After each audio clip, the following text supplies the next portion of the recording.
Hello and welcome to the creepy talks. और हम लोग बात कर रहे हैं आज स्पेसिफिक एक ऐसे टॉपिक पे जो टॉपिक मुझे हमेशा बहुत ज़्यादा इंटरेस्टिंग लगता है। और इस टॉपिक पे बात करने के लिए हमारे साथ मौजूद हैं जोगी साहब। अस्सलाम वालेकुम। वालेकुम सलाम। कैसे हैं आप? ठीक है, हम बिल्कुल ठीक हैं। आप सुनाएं, आप कैसी हैं? अल्लाह का शुक्र, बिल्कुल ठीक। जोगी साहब, एक टॉपिक जो मैंने कहा कि हम जिस पे बात करने वाले हैं, मुझे हमेशा बड़ा ना इंटरेस्टिंग लगता है। हम अक्सर सुनते हैं कि जी वो खातून, उनका इंतकाल हुआ, कुछ टाइम बाद वो कब्र से निकल के आ गई। कुछ लोग जो मुर्दा खाने में होते हैं, सर्द खाने में होते हैं, वहाँ से ज़िंदा हो गए। तो ये एक क्या फिनोमेना है कि जिसमें लोग डेथ के बाद क्या वाकई वापस आ सकते हैं? जी, मैंने भी एक बुक पढ़ी है।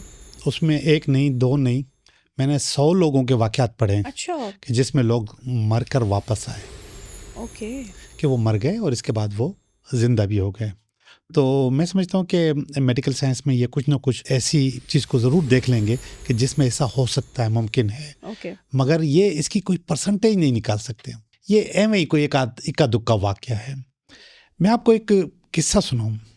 ये खातून न सिर्फ मर गई बल्कि इनको दफन भी कर दिया गया। ओ गॉड। यानी कि इसका मकसद है कि अगर जिंदा भी है तो मर जाए। या बिल्कुल। ठीक है। मगर किस्मत और कहानी हमें मुख्तलिफ मौके देते हैं। तो उनमें से एक मौका था, बड़ी अजीब और गरीब कहानी है। ये एक आयरिश कहानी है। ठीक है। एक आयरिश खातून थी, मार्गोरी मैकाइल। ओके। वो बीमार हो गई, बच्चों वाली थी, शादीशुदा थी। और उसका डॉक्टर खुद, डॉक्टर जॉन जो है, डॉक्टर जॉन नाम था उनके शोहर का, वो खुद एक डॉक्टर थे। अच्छा। तो बीमार हो गई और शदीद बीमार हो गई शायद। और ये वाक़या है 1705 का। ओके, 1705। ओके, इसका मतलब कि आज से तकरीबन 120 साल पहले। 120 साल पहले। मगर 120 साल पहले शायद मलेरिया कोई बहुत बड़ी बीमारी होगी। हम्म। और हो सकता है कि वो खातून जो है कोमा में चली गई हों। हम्म। लेकिन डॉक्टर जॉन ने, उनके दूसरे डॉक्टर्स ने उनको मुर्दा करार दे दिया सही। कि ये मर चुकी है। और कोई ऐसी बीमारी थी कि इसका जो जिस्म था वो सूज गया। ठीक है। उसके शोहर ने इसको एक अंगूठी दी थी गिफ्ट में, किसी एनिवर्सरी पे।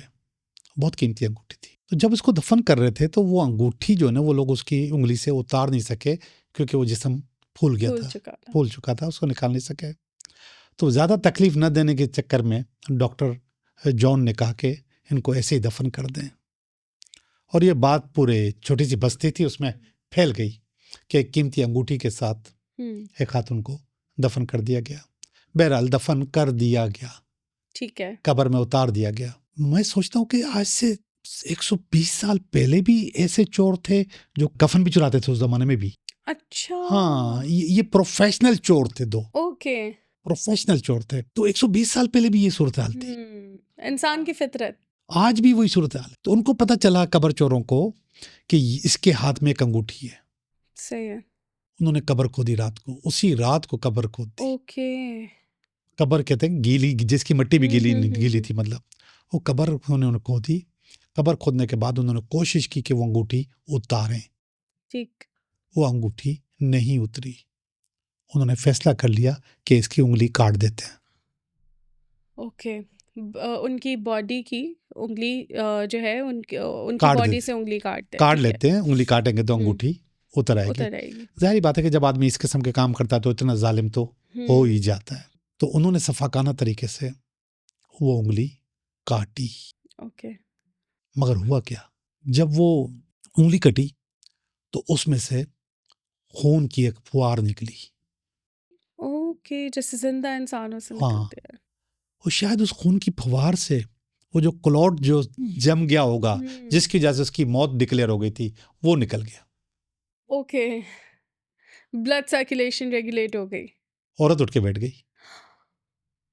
ओह गॉड। कब्र के अंदर औरत उठ के बैठ गई। अब आप अंदाजा करें उन चोरों का क्या हाल क्या होगा। हाल हुआ होगा। उंगली, एक अंगूठी चुराने आए थे। वो वहां से भागे। वो उस किसी किस्से में कहीं ये भी जिक्र है कि उन्होंने बाद में वो काम छोड़ दिया, डर के मारे, डर के मारे। खौफ के मारे उन्होंने वो काम छोड़ दिया। अब ये खातून उठ के तो बैठ गई, चोर भी भाग गए, उंगली भी जख्मी है।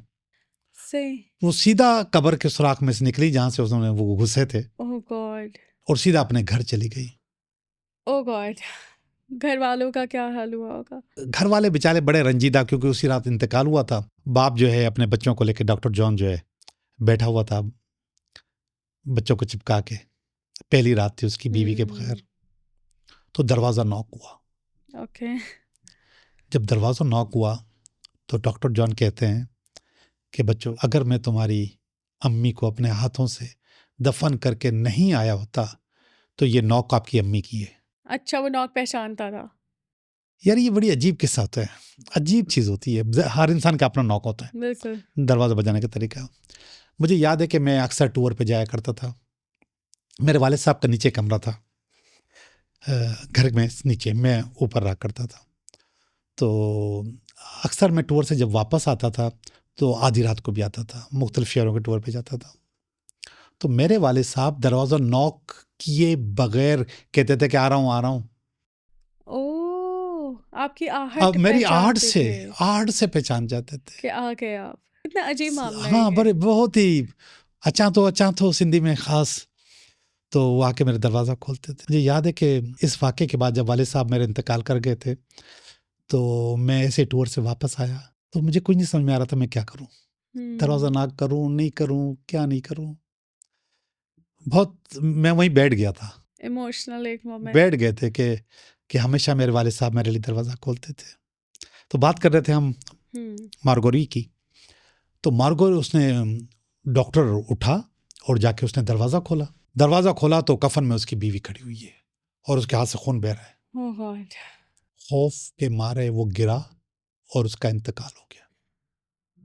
उसके हस्बैंड का इंतकाल हो उसके गया। हस्बैंड का इंतकाल हो सच में वो बेचारा इंतकाल करके ये जिंदा हो गए, ये कब्र जिंदा से आ हो गए। गई। What a different story. तो जब वो इंतकाल कर गया, उसको उसी कब्र में जो कि वो छोड़ के आई थी ना, उसी में दफन किया गया था। आई एम नॉट श्योर मुझे हंसना चाहिए या नहीं, but this sounds very funny कि वो जिसमें अपनी बीवी को दफना के आया है फिर उसी कब्र में उस बेचारे को दफना दिया। ओह गॉड! इससे ज़्यादा फनी मैं आपको एक और बात बता दूं। उस इंतकाल के बाद मारगोरी कुछ देर सा इंतजार किया और उसके बाद उसने शादी की माय गॉड! और उसके और बच्चे हुए। Oh my God! उस बेचारे को सदमे से वो मर गया और ये खुद मैडम शादी के। इन्होंने शादी भी की, इनके बच्चे भी हुए ओह गॉड! और फिर आखिर इनका भी इंतकाल हो गया फाइनली। फाइनली। सॉरी। या और फिर उनके लिए दूसरी कब्र बनाई गई और इसकी तख्ती पे लिखा हुआ है कि ज़िंदगी एक दफ़ा मिलती है और ये खातून 2 दफ़ा दफन हुई हैं। ओह यस, उन्होंने 2 दफ़ा एक्सपीरियंस 2 किया दफ़ा ये वाला। एक्सपीरियंस किया। कितना अजीब सा फिनोमेना है। हमने भी, मुझे याद है कि एक इलाका कराची में सिंधी मुस्लिम ब्लॉक बी में हम रहते थे, तो वहाँ पे भी बड़ा एक फ़ेमस हुआ था वाक़या कि एक ख़ातून जो है वो कब्र से वापस आ गई थी और उनका ये कहना था कि जी अम्मी का इंतकाल हुआ था, बड़ा वो। और लेकिन मुझे अभी तो हमने इसमें सुना कि वो रात में वापस आ गई। वो कहते हैं कि जी 3 दिन के बाद वो खातून, और वो खातून तो बताती भी ऐसे थी, उनका खैर अब तो फाइनली इंतकाल हो गया है, लेकिन वो बता भी ऐसे नहीं थी कि भाई पहले मैं ऐसे एक सुरंग से गुजरी, फिर यहाँ से गुजरी, ओए ओए। फिर जो है वो मुझे ऐसे 4 लोग नज़र आए जो मुझे लेने आ रहे थे, फिर ऐसे ऐसे हुआ और फिर फाइनली उनको कब्र, कहते मैंने देखा मेरी बॉडी पड़ी है, मेरे बच्चे रो रहे हैं, मैं खड़ी हुई थी वहीं पे हाँ, और मैं सब देख रही थी। अच्छा, इनका इतना ऑथेंटिक था और फिर वो सब एक्सप्लेन भी कर रही थी, लेकिन उसके तकरीबन 4 महीने बाद उनका इंतकाल हो गया। But how is it possible? मैंने एक किताब पढ़ी। उस किताब में जेल में जो लोग जिनको फांसी हो जाती है, उनको फांसी जब हो रही होती है तो आखिरी जो अपील होती है वो सदर साहब के पास होती है, सदर मुल्क के पास, ममलकत के पास। तो उनका फ़ोन आता है कि इसकी माफ़ी हो गई है। ओके। अब और वहाँ पे जहाँ पे टेलीफोन था, या उस ज़माने में पीटीसीएल फ़ोन हुआ करते थे, टेलीफोन था, वहाँ पे एक बंदे की बहुत सख्त ड्यूटी होती है। ठीक। तो वहाँ पे एक सूबेदार की ड्यूटी थी। बंदे को फांसी घाट पे ले गए जेल से निकाल के कि इसको फांसी देनी है, सही। और उसको फांसी देने वाले थे। और इधर कॉल आ गई कि इसकी माफ़ हो गई माफ़ है हो गया है, सज़ा। माफ़ी हो गई।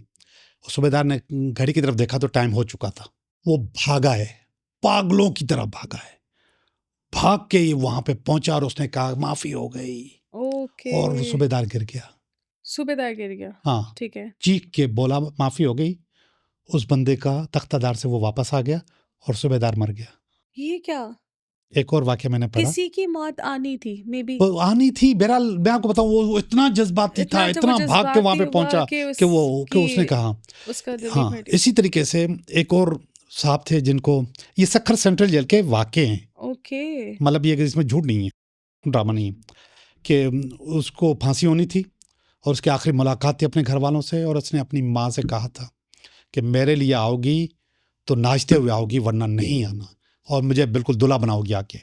ओह! उसकी शादी नहीं हुई थी, तो उसकी माँ ढोल से नाचती गाती, उसकी बहनें सब आई ओह! हैं वहाँ पे। और इस तरीके से उसको फिर फांसी दी गई। जी नहीं। हैं? अच्छा।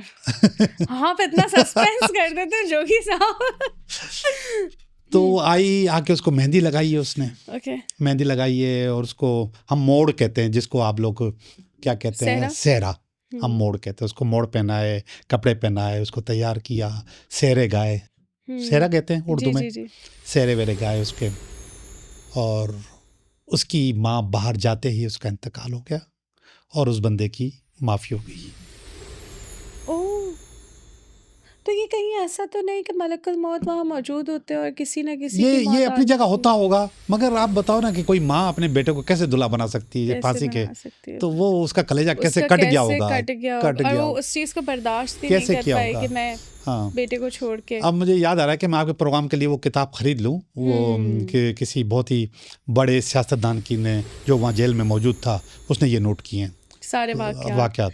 अमेज़िंग। बिल्कुल, बहुत ही ज़बरदस्त ये तो वाक़यात है जोगी साहब, और वक़्त जो क्योंकि हमारे पास इतना ज़्यादा नहीं है, लेकिन हम इस बुक को आके ना एक स्पेसिफ़िक हम इसी वो पूरा एक टॉपिक रखेंगे, हाँ, एपिसोड रखेंगे और ठीक उस है, पे हम बात करेंगे। बिल्कुल करेंगे। Thank you so much as usual, आप हमारे शो पे हमारे साथ थैंक यू मौजूद वेरी रहे। मच। और जी देखते रहिए क्रीपी टॉक्स और इस किस्म के वाक़यात। अगर आपके साथ कोई एक्सपीरियंस किए हैं आपने इस किस्म के, नॉट स्पेसिफिकली, लेकिन जन्नत के हवाले से या something creepy that you have noticed in your life, तो आप लोग इस दिए गए ईमेल एड्रेस पे हमसे ज़रूर शेयर कर सकते हैं। अपना बहुत ख्याल रखिएगा।